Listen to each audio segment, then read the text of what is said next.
Whether your commute is just a couple of blocks to work or driving back and forth for hockey practice, it's always a good idea to have your vehicle stocked in case of an emergency.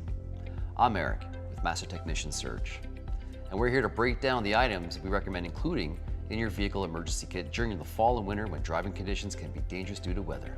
In today's society, having a full charge on your cell phone before you hit the road and storing a charger in your glove box is essential in case you need to call for help.